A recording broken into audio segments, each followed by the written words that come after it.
신약성경 412페이지 계시록 14장 1절부터 20절까지 제가 하나님의 말씀을 읽겠습니다. 또 내가 보니 보라, 어린 양이 시온산에 섰고 그와 함께 14만 4천이 서 있는데 그들의 이마에는 어린 양의 이름과 그 아버지의 이름을 쓴 것이 있더라. 내가 하늘에서 나는 소리를 들으니 많은 물소리와도 같고 큰 우레소리와도 같은데 내가 들은 소리는 검은 고 타는 자들이 그 검은 고를 타는 것 같더라. 그들이 보좌 앞과 네 생물과 장로들 앞에서 새 노래를 부르니 땅에서 속량함을 받은 14만 4천 밖에는 능히 이 노래를 배울 자가 없더라. 이 사람들은 여자와 더불어 더럽히지 아니하고 순결한 자라. 어린 양이 어디로 인도하든지 따라가는 자며 사람 가운데서 속량함을 받아 처음 익은 열매로 하나님과 어린 양에게 속한 자들이니 그 입에 거짓말이 없고 흠이 없는 자들이더라. 또 보니 다른 천사가 공중에 날아가는데 땅에 거주하는 자들 곧 모든 민족과 종족과 방언과 백성에게 전할 영원한 복음을 가졌더라. 그가 큰 음성으로 이르되 하나님을 두려워하며 그에게 영광을 돌리라. 이는 그의 심판의 시간이 이르렀음이니 하늘과 땅과 바다와 물들의 근원을 만드신 이를 경배하라 하더라. 또 다른 천사 곧 둘째가 그 뒤를 따라 말하되 무너졌도다 무너졌도다 큰 성 바벨론이여 모든 나라에게 그의 음행으로 말미암아 진노의 포도주를 먹이던 자로다 하더라.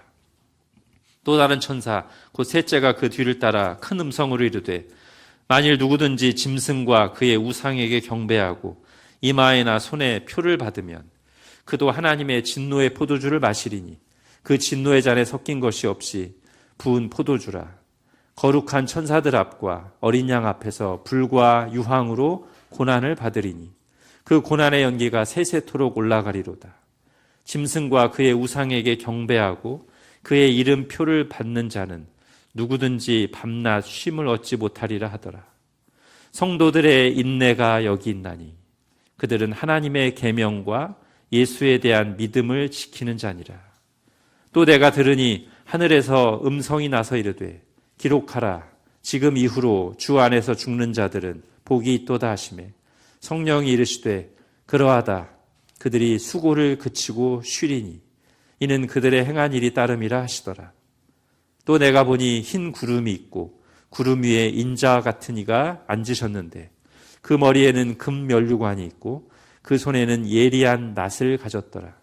또 다른 천사가 성전으로부터 나와 구름이 앉은 이를 향하여 큰 음성으로 외쳐 이르되 당신의 낫을 휘둘러 거두소서. 땅의 곡식이 다 익어 거둘 때가 이르렀음이니이다 하니 구름 위에 앉으신 이가 낫을 땅에 휘두르매 땅의 곡식이 거두어지니라. 또 다른 천사가 하늘에 있는 성전에서 나오는데 역시 예리한 낫을 가졌더라. 또 불을 다스리는 다른 천사가 제단으로부터 나와 예리한 낫 가진 자를 향하여 큰 음성으로 불러 이르되 네 예리한 낫을 휘둘러 땅의 포도송이를 거두라. 그 포도가 익었느니라 하더라. 천사가 낫을 땅에 휘둘러 땅의 포도를 거두어 하나님의 진노의 큰 포도주 틀에 던지매 성 밖에서 그 틀이 밟히니 틀에서 피가 나서 말 굴레까지 닿았고 1600 스타디온에 퍼졌더라. 아멘. 자, 우리 1절을 한번 볼까요? 우리 1절을 한번 같이 읽어보겠습니다. 시작. 또 내가 보니 보라 어린 양이 시온산에 섰고 그와 함께 14만 4천이 서 있는데 그들의 이마에는 어린 양의 이름과 그 아버지의 이름을 쓴 것이 있더라. 아멘. 자, 1절 읽어보니 어떠십니까? 자, 우리가 몇 달 동안 요한계시록을 계속 봐왔기 때문에 이제 1절 같은 구절을 딱 읽었을 때 아주 낯설고 막연하지만은 않을 것이다 라고 생각됩니다. 대부분 여기 나오는 상징들, 숫자들이 이 몇 달간 앞에서 다 해석이 됐어요. 어린 양, 14만 4천 같은 숫자들, 그리고 이마에 이름을 쓴 것이 있는 것, 이런 것들을 이미 우리가 앞에서 다 해석을 마쳤습니다. 그래서 오늘은 앞에 다뤘던 해석은 간단히 살피고 오늘 본문이 전하려는 메시지에 좀 더 비중을 두려고 합니다. 1절 다시 보시면 내가 보니라고 하고, 이건 앞에서도 많이 나왔어요. 장면이 전환될 때마다 내가 보니 또 보니 했는데, 보니 하고 그 다음에 뭐라고 나와요? 보라 이렇게 나와요. 그러니까 뭔가 주목해서 봐야 할 중요한 장면이란 뜻이고 강조하고 싶은 거죠. 왜 그러냐면 지금 굉장한 장면 전환이 일어났어요. 우리 3주 전에 봤으니까 좀 기억을 하셔야 되는데 12, 13장을 생각해 보면 12장 환상에서는 용이 나왔습니다.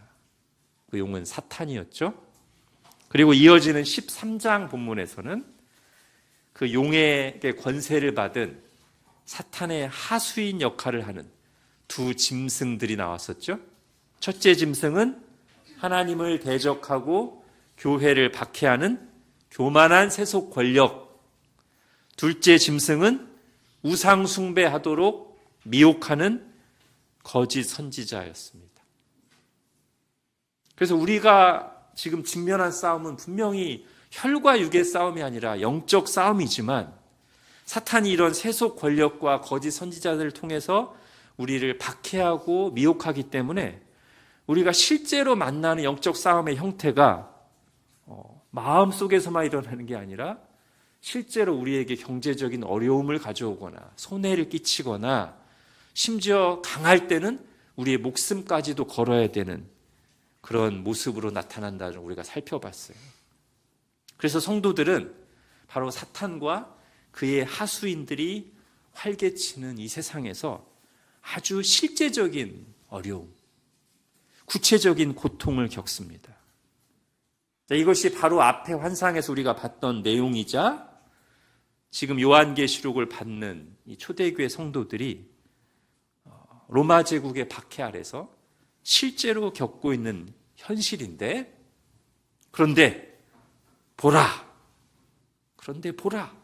승리하신 어린 양이 시온 산에 섰고 그와 함께 14만 4천이 서 있는 환상을 하나님이 딱 보여주시는 거예요. 방금 전까지만 해도 너무나 고통스러운 힘든 그 환상을 받고 그것을 현실에서 겪고 있는데, 하나님이 그 다음에 보여주신 장면을 보니까 너무나 영광스럽고 이미 승리했어요.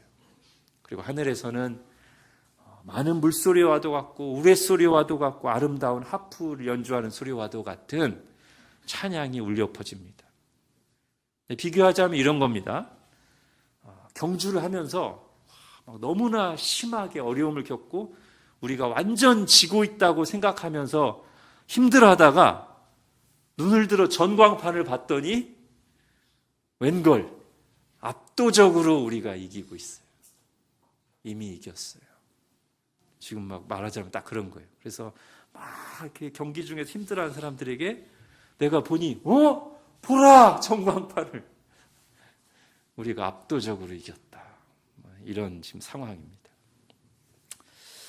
자, 그래서 앞에 두 장에서는 12장, 13장에서 보는 환상은 우리가 이 땅에서 어떤 싸움을 싸우는가를, 그 영적 전쟁을 눈에 보이는 환상으로 보여주었다면, 이제 이어지는 오늘 본문은 그 싸움의 결과를 보여줍니다. 그 결과가 뭐예요? 십자가에서 죽으시고 부활하신 어린 양 예수 그리스도께서 시온산에 서 계십니다. 자, 여기서 시온 또는 시온산은 다윗이 예루살렘을 점령하고 다스릴 때부터 이제 사용되는 말이거든요. 그래서 메시아의 통치, 그리스도의 통치가 궁극적으로 실현될 장소를 가리키는 말이 이제 말하자면 시온이에요. 그렇다면 지금 어린 양이 시온산에 섰다는 것은 예수 그리스도께서 이미 승리하셨고 다스리고 계신다는 겁니다. 이 앞에서 사탄이 무시무시한 용의 모습으로 등장하고 그의 도구들인 하수인들인 두 짐승들도 엄청난 권세를 가지고 하나님을 대적하고 교회를 공격하지만 결과는 이미 정해져 있다. 어린 양의 승리로. 예수 그리스도와 그를 따르는 사람들의 승리로 확정되어 있다는 거예요. 자, 계시록 12장부터 오늘 14장 1절까지 이 흐름, 제가 지금 간단히 요약해서 말씀드린 이 흐름, 즉 사탄의 도구인 세상 권력자들, 거짓 선지자들 하나님을 대적하지만 결국 예수님이 승리하고 시온산에 서신 이 모습은 정확히 시편 2편의 전반부를 생각나게 합니다. 여러분 핸드아웃 보십시오. 지금 말씀드린 내용이 시편 2편에 나와요. 제가 읽겠습니다. 어찌하여 이방 나라들이 분노하며 민족들이 헛된 일을 꾸미는가. 세상의 군왕들이 나서며, 이들이 짐승이죠.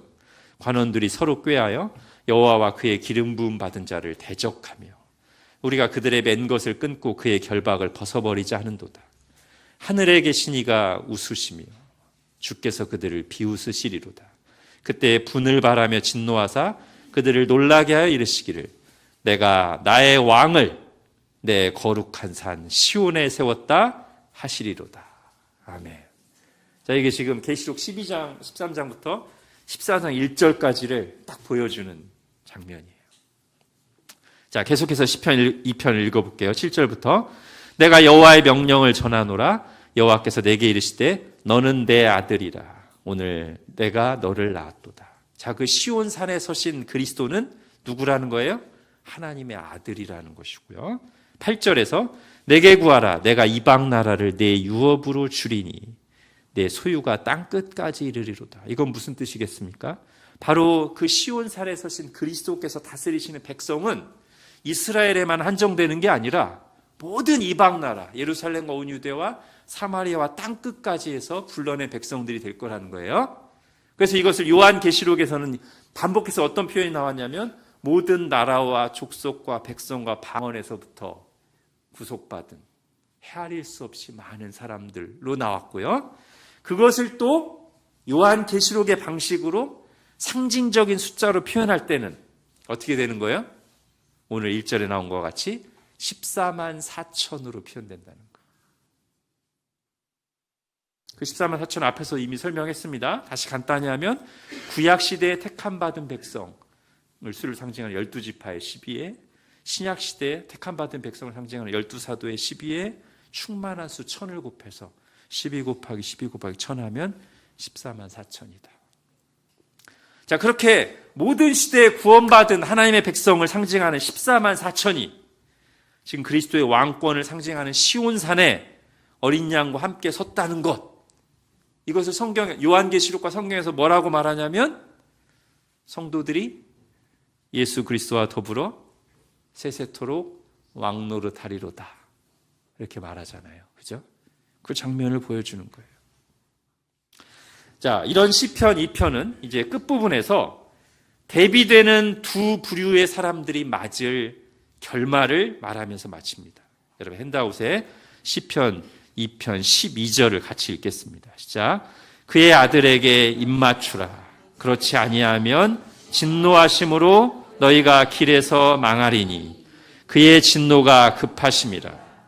여호와께 피하는 모든 사람은 다 복이 있도다. 아멘. 자, 이 시편 2장 12절이 보여주는 이 두 상반된 대비되는 결말을 장엄한 우주적인 환상으로 보여주는 것이 바로 오늘 우리가 보는 요한계시록 14장의 주된 내용입니다. 시편에서는 어떻게 두 부류가 대비되냐면 그의 아들, 그러니까 예수 그리스도에게 입맞추고 그에게 피하는 자와 그렇지 않은 자로 표현됐다면 계시록 13, 14장에서는 그것을 어떻게 환상으로 보여주냐면 어린 양께 속하여 그를 따르는 자와 짐승에게 경배하고 우상 숭배하는 자들로 표현하고 있다는 거예요.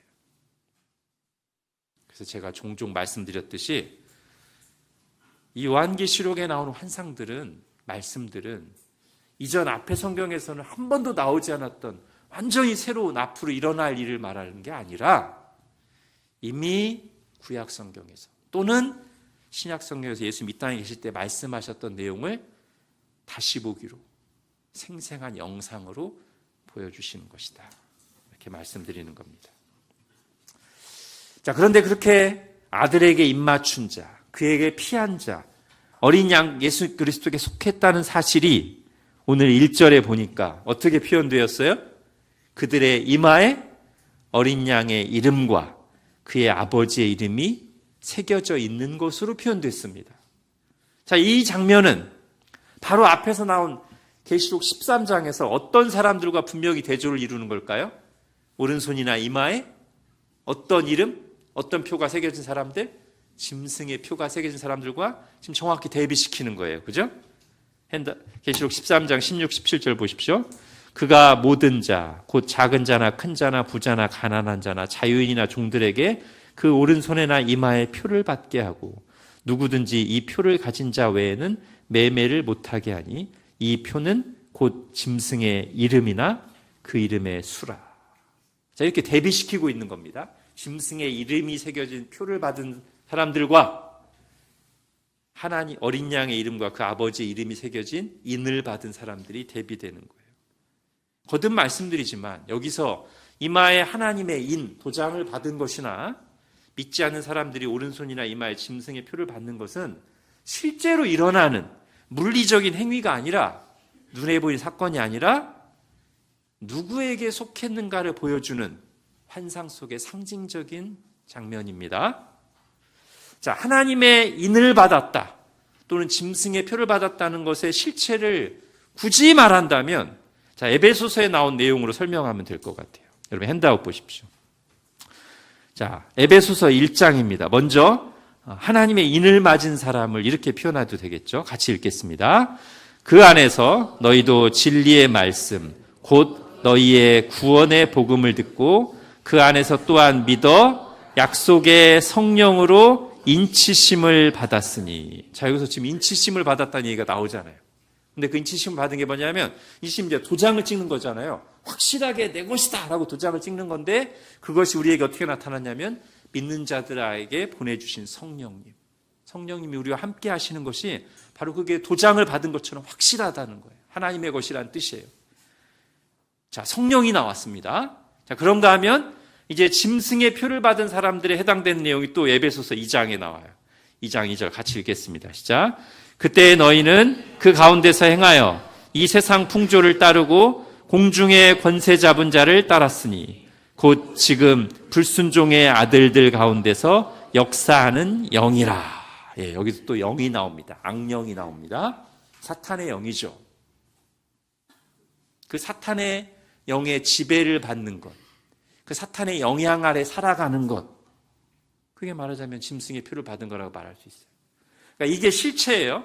그러니까 성령님의 내주하심과 인도하심을 신자들이 받고 살아가는 것과 또 사탄의 영의 지배와 영향 아래서 믿지 않는 사람들이 끌려다니며 살아가는 이게 실체인데 이것을 환상 속에서는 눈에 보이게 어떻게 보여줬다고요? 이마에 하나님의 이름 또 이마에 짐승의 이름이 새겨진 걸로 눈에 보이게 보여줬을 뿐이라는 거예요. 실제로 이마에 뭐가 있는 게 아니고. 그죠? 자, 그렇다면 에베소서를 좀 더 볼게요. 성령님의 인도하심을 받는 사람과 사탄의 영향 아래 살아가는 자들의 삶이 겉으로 구체적으로 어떻게 드러날까요? 지금 읽은 에베소서 1장, 2장의 말씀에 보면 그 둘을 또 대비시키는 분명한 내용이 있습니다. 두드러진 특징이 있어요. 자, 에베소서 1장 13절에 보면 성령의 다스림을 받는 사람들은 이렇게 묘사되죠. 진리의 말씀, 곧 너희의 구원의 복음을 듣고 그 안에서 또한 믿어. 이게 성령의 다스림을 받는 사람들의 두드러진 특징이라면 반면 사탄의 지배를 받는 사람들은 이렇게 불립니다. 불순종의 아들들이라고 불려요. 그러면 대비가 딱 되죠.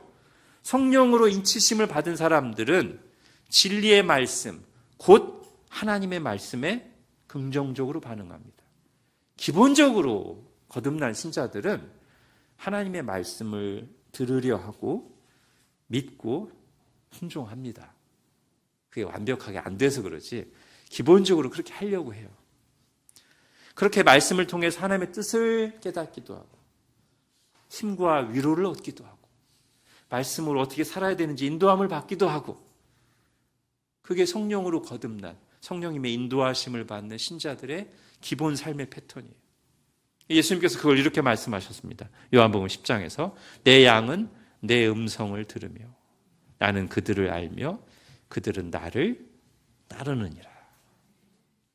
이것도 막 신비한 음성을 육성으로 듣는 게 아니고 기록된 말씀을 하나님의 말씀으로 받고 들으며 이 말씀을 통해서 예수님을 알아가며 이 말씀을 나의 삶의 기준으로 삼고 따르며 살아간다는 뜻이에요. 반면 악령, 즉 사탄의 영향과 지배 아래 있는 사람들은 다름 아닌 그 하나님의 말씀에 대해서 전혀 다른 태도를 보입니다. 소극적으로는 무관심하고 적극적으로는 비방하며 반대하며 공격합니다. 한마디로 하나님의 말씀, 진리의 말씀을 싫어하고 거부하고 불순종합니다. 사탄의 지배 아래 있으면 그렇게 돼요. 그러므로 그들을 가리켜 뭐라고 불러요? 불순종의 아들들이라고 부릅니다. 여러분, 우리가 구원받을 때 일어나는 일이 뭐죠? 예수 그리스도의 복음을 듣고 믿습니다.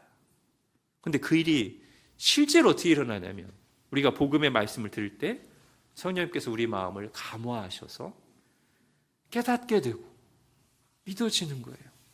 죽었던 우리 영혼이 거듭나고 구원을 받습니다. 그리고 그렇게 구원받고 살아난 신자들은 그 이후 어떻게 살아요? 이제 계속해서 은혜 가운데 그렇게 사는 거예요. 어떻게? 성령님께서 말씀으로 우리 마음을 감화하시고 인도하시는 삶을 사는 겁니다. 그렇게 말씀을 통해서, 그리고 성령님의 깨닫게 하심을 통해서, 그리고 그 말씀이 적용되는 삶의 과정을 통해서 하나님을 알아가고 하나님의 뜻과 마음을 알아가고 은혜를 받고 마음속에 거룩한 소원이 일어나고 순종을 통해서 하나님이 이끄시는 일로 가고 그렇게 순종해서 살다 보면 또 하나님의 일을 경험하고, 이게 신앙생활의 기본 중에 기본 아니겠습니까? 그리고 바로 그 과정에서 치열한 영적 싸움이 일어나는 거예요. 밖으로부터 오는 박해, 즉 신앙생활에 대한 반대와 방해, 또는 미혹, 죄짓게 하는 미혹, 그리고 성경 말씀을 교묘하게 비틀어서 속이는 거짓말을 하는 미혹들이 계속 우리에게 찾아오는, 밖으로부터 걸어오는 싸움이 있는데, 더 근본적으로는 이런 일들을 만날 때, 이런 환경에 처하게 됐을 때 우리 내면에서 일어나는 갈등과 선택, 이게 이제 영적 싸움이죠. 거짓말을 분별하고 죄의 욕구를 거부하며 말씀이 가르치는 대로 살기 위한 내 안에 있는 그 치열한 싸움, 하나님을 향한 신뢰와 믿음을 지키기 위한 이 싸움이 영적 싸움이라는 거예요. 자, 그 싸움을 눈에 보이는 환상으로 보여준 게 12, 13장이었다면 반복해서 말씀드리지만 오늘 14장, 15장은 그 싸움을 싸우며 믿음을 지킨 사람들에게 약속된 미래를 보여줍니다. 이 영적 싸움의 결말을 보여줍니다. 특히 대비라는 방식을 통해서 하나님의 인을 맞은 사람들과 짐승의 표를 받은 사람들이 각각 어떻게 다른 결말을 맞이할 것인가를 몇 가지 장면들을 통해서 대비시켜서 보여준단 말이에요. 간단하게 보겠습니다. 먼저 첫 번째는요, 다시 한번 2절, 1절을 보십시오. 1절, 2절. 지금 어린 양과 함께 14만 4천이 어디에 올라서 있어요?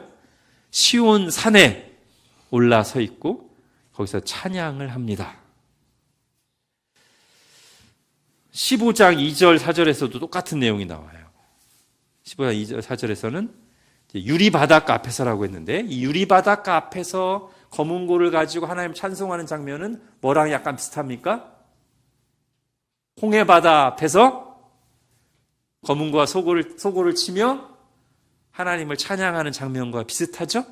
그래서 3절에 보면 하나님의 종 모세의 노래, 어린 양의 노래를 부른다고 했고요. 자, 이게 이제 하나님의 인을 맞은 사람들이 다다르게 될 승리의 결과라면, 산에 올라 또는 홍해바닷가에서 하나님을 찬송한다면, 거꾸로 짐승의 표를 받은 사람들은 어떻게 돼요? 14장 9절 10절을 보십시오. 또 다른 천사 곧 셋째가 그 뒤를 따라 큰 음성으로 이르되 만일 누구든지 짐승과 그의 우상에 경배하고 이마에나 손에 표를 받으면 그도 하나님의 진노의 포도주를 마시리니 그 진노의 잔에 섞인 것이 없이 부은 포도주라. 거룩한 천사들 앞과 어린 양 앞에서 불과 유황으로 고난을 받으리니. 짐승의 표를 받은 자들은 불과 유황으로 타는 불못에 던져집니다. 자, 이 이미지를 한번 상상해 보세요. 하나님의 인을 맞은 사람들은 시온 산에, 거룩한 산에 높이 올라서 하나님을 찬양합니다. 그러나 짐승의 표를 받은 사람들은 진노의 포도주를 마시고 불과 유황으로 타는 불못에 던져집니다. 그죠?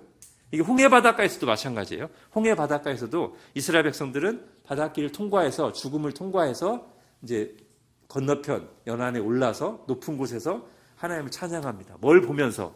바다에 던져져서 수장돼서 죽은, 심판받은 애굽 사람들을 보면서. 이게 대비되잖아요. 그죠? 자, 두 번째 대비가 오늘 본문에 또 이렇게 나옵니다. 자, 11절을 보십시오. 이번에는 짐승의 표를 받은 사람 먼저 하겠습니다. 그 고난의 연기가 세세토록 올라가리로다. 짐승과 그의 우상에게 경배하고 그의 이름표를 받는 자는 누구든지 밤낮 쉼을 얻지 못하리라. 이렇게 표현합니다. 이 땅에서 좀 편해보겠다고 짐승에게 굴복하고 우상에게 엎드렸던 그들은 때가 되면 밤낮 쉼을 얻지 못하는 심판에 처하게 될 것입니다. 반면 이 땅에서 믿음을 지키기 위해서 짐승에게 굴복하지 않고 치열하게 싸우며 고난을 겪었던, 수고했던 그들은 반대의 결말을 맞게 됩니다. 13절 같이 읽겠습니다. 시작. 또 내가 들으니 하늘에서 음성이 나서 이르되 기록하라. 지금 이후로 주 안에서 죽는 자들은 복이 있도다 하시며 성령이 이르시되 그러하다. 그들이 수고를 그치고 쉬리니 이는 그들의 행한 일이 따름이라 하시더라. 아멘. 이 땅에서 그렇게 영적 싸움을 치열하게 싸우며 짐승에게 맞섰던, 굴복하지 않았던 그들은 하나님 안에서 영원한 참된 쉼을 누립니다. 자, 마지막 세 번째, 이번에는 두 종류의 추수라는 이미지를 통해서 보여줍니다. 먼저 신자들의 최종 구원을 가리키는 곡식 수확이 14절부터 16절까지 나와요. 여기서 수확하시는 이는 구름 위에 계신 인자 예수 그리스도죠. 그가 승리의 금면류관을 쓰고 다 익은 곡식을 수확해서 창고에 드립니다. 그러나 또 다른 추수가 있죠. 악인들에 대한, 짐승의 표를 받은 자들에 대한 추수입니다. 17절부터 20절까지인데요. 포도송이를 거두라는 천사의 말이 들리고 천사가 낫을 휘둘러 땅에 포도를 거두어 곡식 창고에 드리는 것이 아니라 어디에 던집니까? 진노의 큰 포도주 틀에 던지고 하나님의 심판을 받아서 그 진노의 틀에서 이방 땅을 가득 채우는 피가 흘러나와서 온 땅에 퍼집니다. 자, 이렇게 마지막 날에 다른 종류의 추수가 있을 거예요. 마태복음 3장 12절에서는 이렇게 써 있습니다. 손에 키를 들고 자기의 타작마당을 정하게 하사 알곡은 모아 곳간에 드리고 쭉정이는 꺼지지 않는 불에 태우시리라. 이렇게 이 땅에 계실 때도 말씀하셨던 것을 환상 속에서 다시 선명하게 보여주시는 것이죠. 자, 성경이 가리키는 결말은 애매하지 않고 명확합니다. 자, 하나님께서 우리에게 이렇게 분명하게 반복해서 우리 앞에 있는 두 갈림길의 마지막 모습, 결말의 모습을 선명하게 보여주시는데도 짐승과 함께 죽음으로 끝날 그 길을 선택해서 간다면 그것만큼 어리석은 것이 어디 있겠습니까? 죽음과 멸망이 보이는데 그 길을 계속 가는 것처럼 어리석은 게 어디 있어요? 지금 예수 그리스도께서는 이 요한계시록의 환상을 통해서 고난 가운데 믿음을 지키고 있는 사람들을 격려하시는 겁니다. 지금 너희가 택한 길, 짐승에게 굴하지 않고 우상 숭배에 동참하지 않고 어떤 고난이 있어도 믿음을 지키며 가는 그 길의 결말이 시온산에 올라서 찬송하며 영원한 안식을 누리며 새하늘과 새 땅에 이르는 생명의 길이다. 그 길이 맞다. 그러니 조금도 흔들리지 말고 그 길을 계속 걸어가라 라고 말씀하시는 겁니다. 자, 이렇게 완전히 다른 미래, 영적 싸움의 확실한 결말을 여러 가지 이미지로 분명하게 보여주는 가운데 오늘 본문에서 또 하나 우리에게 이제 보여주는 메시지가 있는데요. 그렇다면 어린 양에게 속한 자들은, 곧 참된 신자들은 어떤 사람들인가를 몇몇 구절에서 보여줍니다. 먼저 14장 4절 5절 보십시오. 이 사람들은 여자와 더불어 더럽히지 아니하고 순결한 자라. 어린 양이 어디로 인도하든지 따라가는 자며 사람 가운데서 속량함을 받아 처음 익은 열매로 하나님과 어린 양에게 속한 자들이니 그 입에 거짓말이 없고 흠이 없는 자들이더라. 자, 여기서 두 가지 표현만 오해가 없도록 간단히 해석하고 가겠습니다. 먼저 이 여자와 더불어 더럽히지 아니하고 순결한 자라는 표현이에요.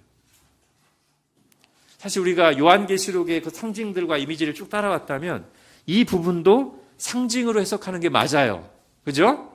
갑자기 여기서 이것을 7계명에게만 한정시켜버리거나 여자와 더불어 더럽히지 않았다. 그러니까 아예 그냥 결혼 안 하고 독신으로 지낸 어떤 특별한 영적 엘리트들을 가리키는 말로 해석해버리면 완전히 해석이 산으로 가는 겁니다. 요한계시록을 비롯해서 교회에서 요한계시록 비롯해 성경에서 교회를 자주 하나님의 아내, 그리스도의 신부, 부부관계를 비유하곤 했잖아요. 그래서 선지자들은 이스라엘 백성들이 우상 숭배하는 것을 영적 불륜으로, 영적 간음으로 묘사하곤 했습니다. 여기서도 그렇게 봐야 돼요. 음료와 더불어 더럽히지 않은 순결한 자. 가령 앞에 우리가 7교회 보낸 편지 중에 하나, 두아디라 교회에 보낸 편지에서 이런 말이 나왔습니다.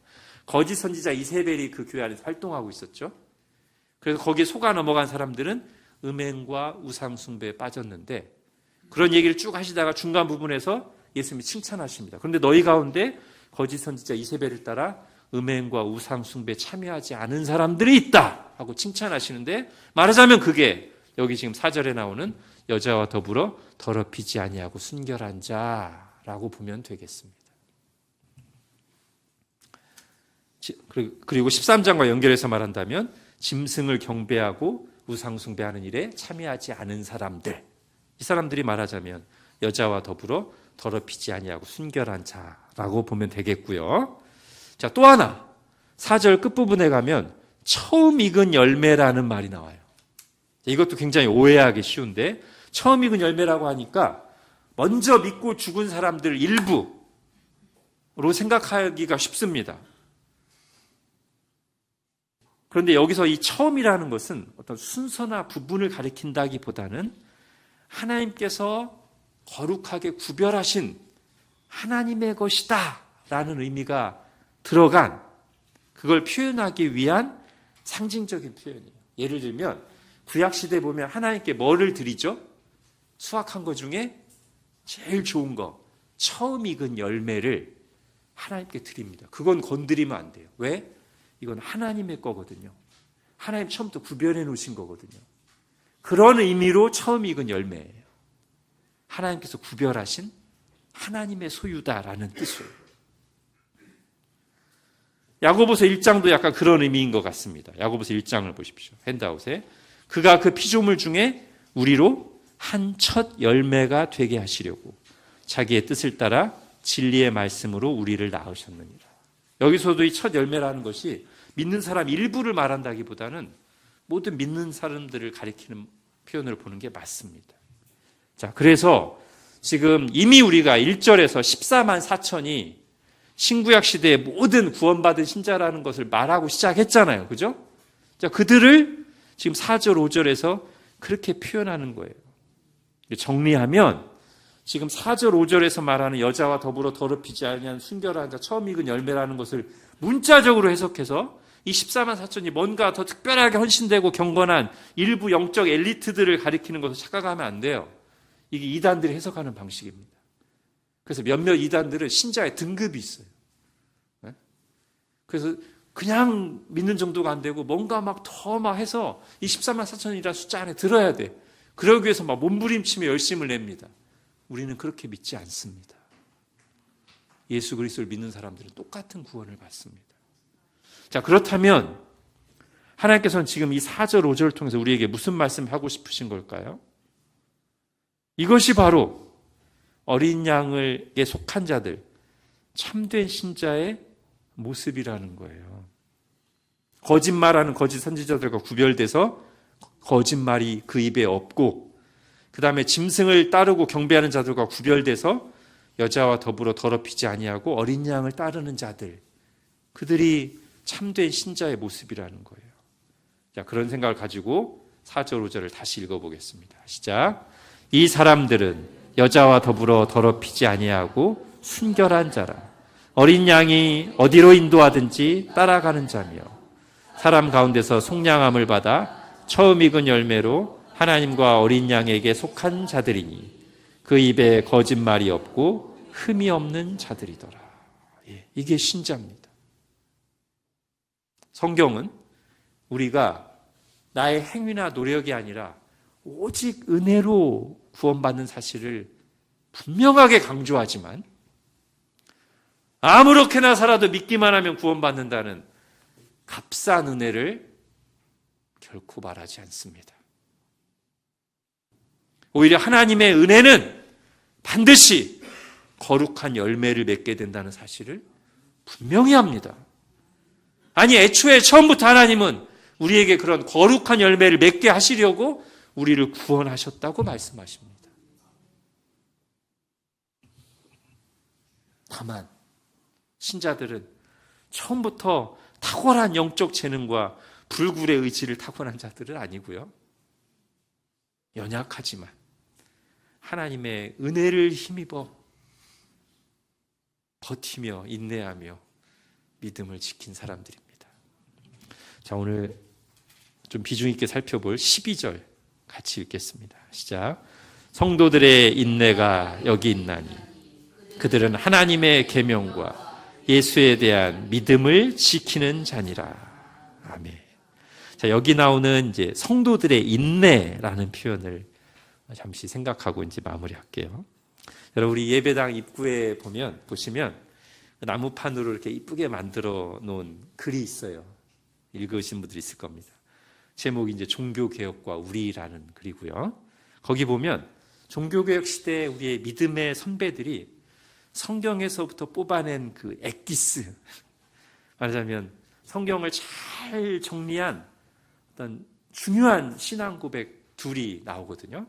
하나는 이제 신앙의 기본 뼈대가 되는 5가지 오직, 즉 5 솔라라고 하는 거고요. 또 하나는 그 중에서도 특히 구원에 관한 진리, 우리가 오직 은혜로 구원받았다는 진리, 다시 말하면 복음이죠. 그 복음 진리를 잘 밝혀주는 5가지.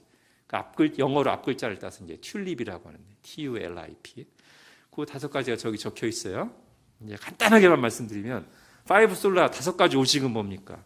오직 성경. 우리가 신앙과 삶의 기준으로 삼는 권위는, 최종 권위는 성경이다. 다른 게 거기에 껴들어가면 안 된다. 나의 경험이나 어떤 막 전문가들의 말, 아니요. 오직 위에는 오직 성경만 최고 기준. 그 다음에는 오직 그리스도. 우리의 구원자, 중보자는 오직 그리스도밖에 없어요. 그러니까 어떤 사람들이 말하는 것처럼 산이 있는데 어디로 가든 산 정상에만 올라가면 되는 거 아니냐? 아니라는 거예요. 오직 예수 그리스도를 믿어야만 구원받아요. 다른 중보자가 없어요. 마리아나 어떤 성인들에게 기도해서 은혜 받으면 되는 거 아니야? 아니라는 거예요. 중보자는 오직 예수 그리스도밖에 없어요. 오직 그리스도. 3번째, 오직 은혜. 우리가 자격이 있거나 우리가 뭐를 시작한 게 아닙니다. 처음부터 끝까지 다 하나님이 하신 겁니다. 오직 믿음, 우리가 구원받는 것은 절대 우리의 행위로 되는 것이 아니다. 오직 믿음으로 되는 것이다. 마지막으로 오직 하나님께 영광. 우리의 신앙과 심지어 우리의 존재의 목적이 뭔가? 오직 하나님께 영광이에요. 이게 이제 신앙의 가장 중요한 토대, 뼈대가 되는 파이브 솔라, 5가지 오직이라면 그 옆에 그 중에서 이 오직 은혜 부분을 특히 강조해가지고 우리가 구원받는 것은 오직 하나님의 은혜로 된다는 걸 강조하는 지를 잘 밝혀주는 이 튤립이 있어요. T, 토탈 디프레버티, 전적 부패. 우리에게는 구원의 가능성이 없어요. 그냥 조금 잘 가르쳐주고 도와주면 자기가 열심히 율법 잘 지켜서 구원받을 수 있는 그런 상태가 아니라는 거예요. 인간의 상태는. 전적으로 부패했어요. 이미 영적으로 죽어 있어요. 두 번째, TU, unconditional election, 무조건적 선택. 그러니까 뭔가 우리에게 하나님 선택할 만한 근거가 있거나 아니면 하나님은 멀리 미래를 내다보시니까 나중에 저는 구원해 놓으면 잘할 것 같아. 잘할 것 같아서 선택하신 것도 아니고 그냥 처음부터 하나님의 주권적인 선택이에요. 뭘 보시고 선택하신 게 아니라 무조건적 선택이에요. 세 번째는 제한 속죄. 이것은 이제 하나님께서 그렇게 예수님이 피를 흘리신 것은 바로 그렇게 택한 자들을 위해서 피를 흘리셨다. 그래서 네 번째, 불가항력적 은혜. 이거는 하나님은 우리에게 은혜를 주시는데 우리가 그 은혜를 받을지 말지 우리가 결정해서 최종 구원 여부가 우리의 선택에 달렸다가 아니라 불가항력적 은혜. 하나님이 은혜를 주시면 반드시 효과를 냅니다. 하나님이 은혜를 주시면 반드시 구원받습니다.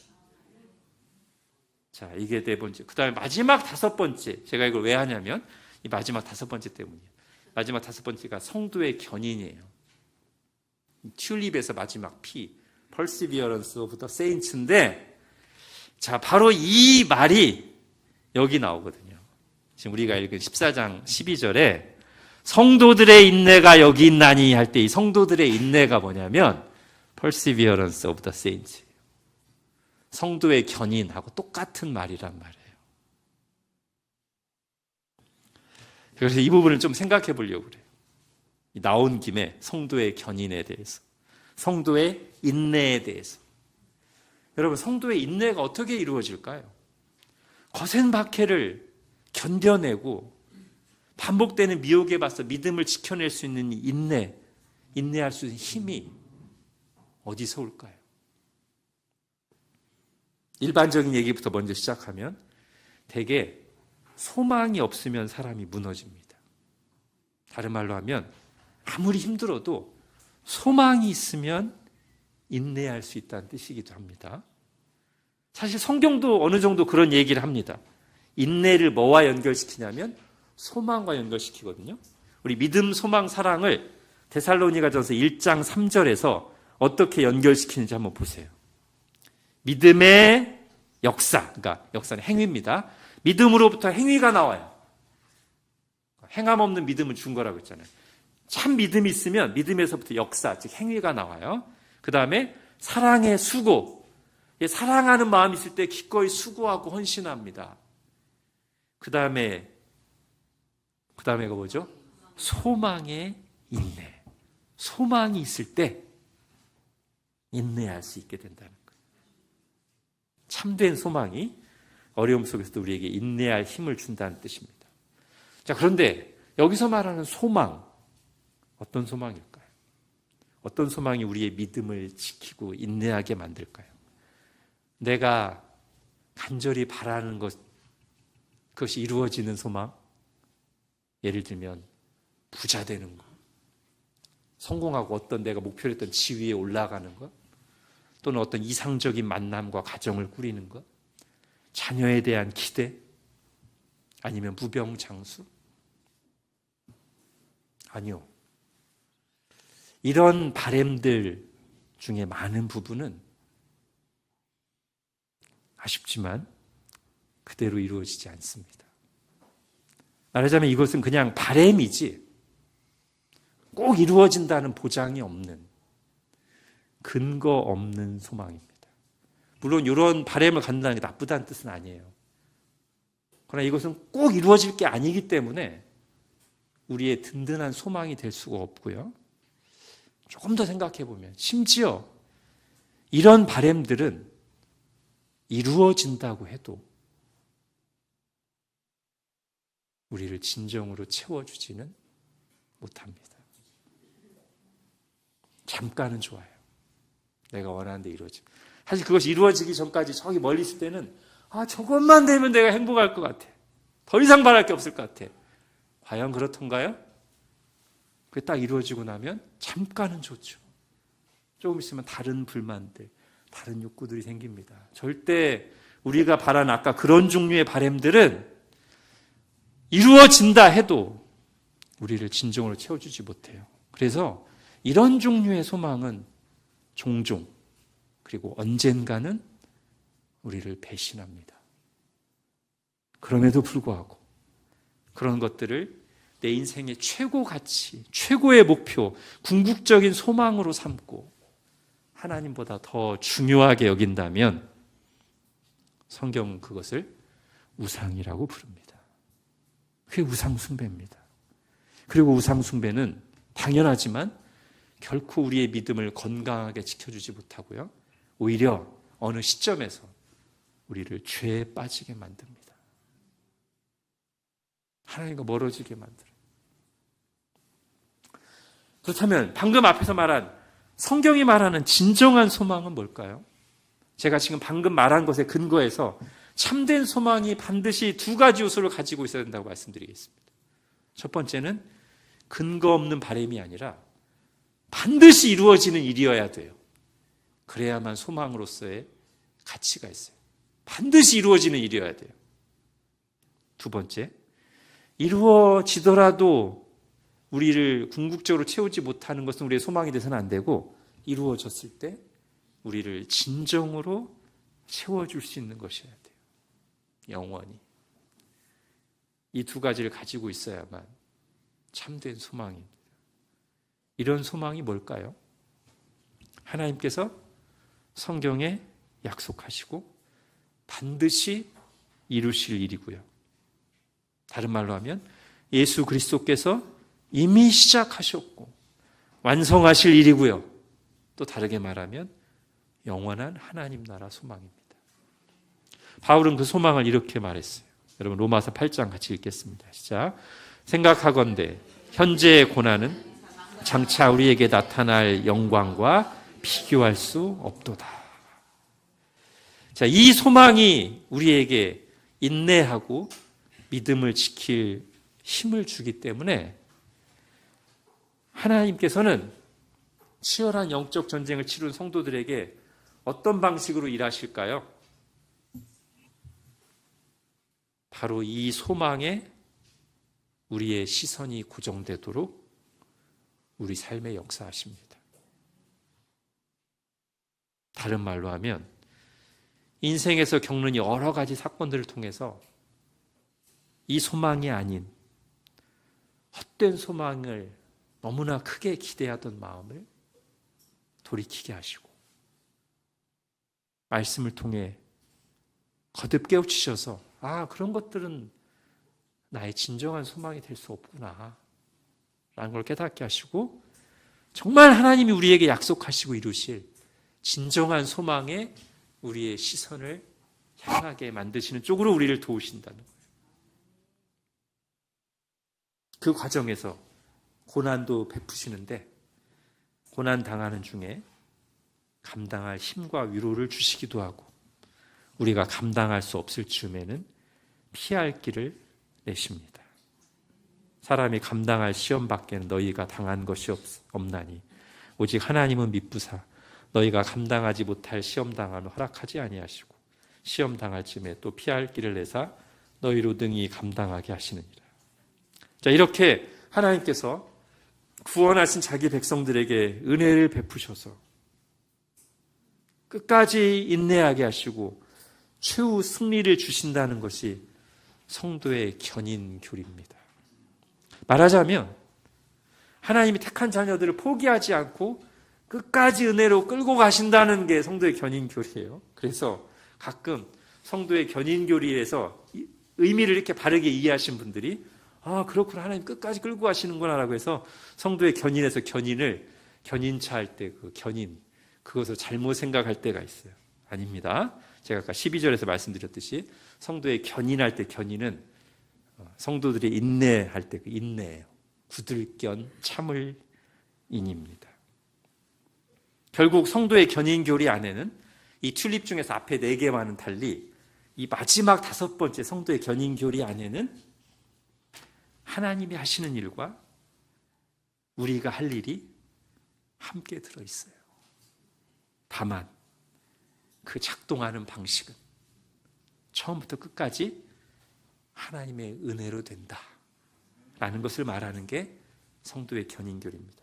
즉 우리가 인내하지만 우리로 하여금 끝까지 인내하고 완주하게 하시는 분은 하나님이시다. 이게 성도의 견인교리예요. 제가 좀 언어 유희를 해볼게요. 하나님의 인을 맞은 사람들이 끝내 인내하게 됩니다. 다시 말하면 하나님의 선택과 은혜를 가리키는 도장인이 우리에게 최후 승리를 가져올 참을 인의 뿌리가 됩니다. 다시 말해 우리가 인내하고 끝까지 믿음을 지키는 것은 하나님께서 우리를 사랑하시고 선택하셔서 베푸신 은혜의 결과물이다. 자, 도장을 찍는 게 아까 제가 무슨 뜻이라고 했습니까? 성령의 인치심이라도 도장을 찍는 게 다른 말로 하면 꽉! 너는 내 거야 라는 그런 거잖아요. 하나님의 소유란 뜻이잖아요. 하나님께서 자기 것으로 삼으신 사람을 책임 못 지시겠습니까? 예수님이 이렇게 말씀하셨습니다. 아버지는 만물보다 크심에 아무도 아버지 손에서 빼앗을 수 없느니라. 하나님이 내 것이라고 도장을 찍었는데 누가 그 도장을 지우며 빼앗아갈 수 있겠냐는 뜻이에요. 여러분, 그래서 오늘 본문도 결국 그런 소망을 갖도록 인내하며 싸우고 있는 신자들에게 이 영원한 소망을 갖도록 다시 한번 그 소망의 내용을 환상으로 보여주시는 거 아닙니까? 오늘 우리가 앞에 찬양 부른 것처럼 우리를 격려하시는 거죠. 소망을 계속 일깨워 주시면서 북돋우시면서 이 인내의 싸움을 끝까지 해내도록 격려하시는 겁니다. 즉 우리 하나님은 구원해 놨으니 너희 힘으로 싸워 이기라고 어디 잘 싸우나 보자 지켜보시다가 연약하고 넘어지면 너 탈락 이러시는 하나님이 아니란 말이에요. 그럴 거면 부르지도 않으셨어요. 처음부터 자격 없는 연약한 죄인을 구원하시고 먼저 독생자를 내어주시고 찾아오신 하나님이십니다. 그 크신 사랑으로 변함없이 우리를 향해 너는 내 것이라 하시면서 도우십니다. 떠먹여주진 않으세요. 연단하십니다. 그렇지만 방치하고 내버려 두지도 않으십니다. 때를 따라 돕는 은혜를 베푸십니다. 그래서 인내하며 믿음을 지키는 과정은 우리 자신의 죄성과 연약함을 발견하는 과정이고 하나님의 손길을 경험하면서 하나님을 더 알아가는 과정입니다. 좀처럼 깨어지지 않는 교만을 깨뜨리시고 꼭 붙들고 절대 놓지 않으려던 우상을 점점 놓게 만드시면서 하나님 한 분만 의지하고 사랑하도록 변화시켜 가시는 과정입니다. 우리는 이 과정을 겪으면서 독생자를 내어주시기까지 우리를 사랑하시며 너는 내 것이라 말씀하신 하나님께 우리도 점점 마음으로부터 네 주님, 제가 주님 것입니다. 제가 주를 사랑하는 줄 주께서 아시나이다 라고 고백하게 됩니다. 우리가 최후 승리와 영원한 하나님 나라의 확실한 소망 가운데 이러한 믿음의 여정으로 부름받았고 오늘도 승리로 끝날 그 여정의 길을 걸어가고 있습니다. 기도하겠습니다.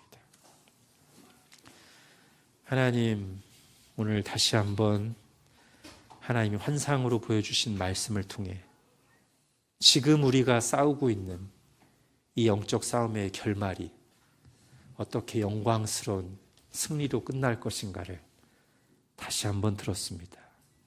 지금은 전혀 소망 없어 보이는 이 세상과 또는 너무나 연약하게만 보이는 교회의 모습이 그러나 주님의 시간이 이르렀을 때는 더할 나위 없이 영광스럽게 되고 영원한 새하늘과 새 땅으로 결말짓게 될 것을 다시 한번 들려주시니 감사합니다. 우리가 헛된 소망에 발디디고 있던 그 무게중심을 점점 돌이키고 힘을 빼서 반드시 이루어질, 그리고 이루어졌을 때 결코 우리를 실망시키지 않을 하나님이 약속하시고 이루어 가실 그 영원한 소망에 두 발을 다 딛고 거기서부터 힘을 내서 인내하며 싸워야 될 싸움을 지치지 않고 계속 힘차게 걸어갈 수 있도록 은혜를 베풀어 주옵소서.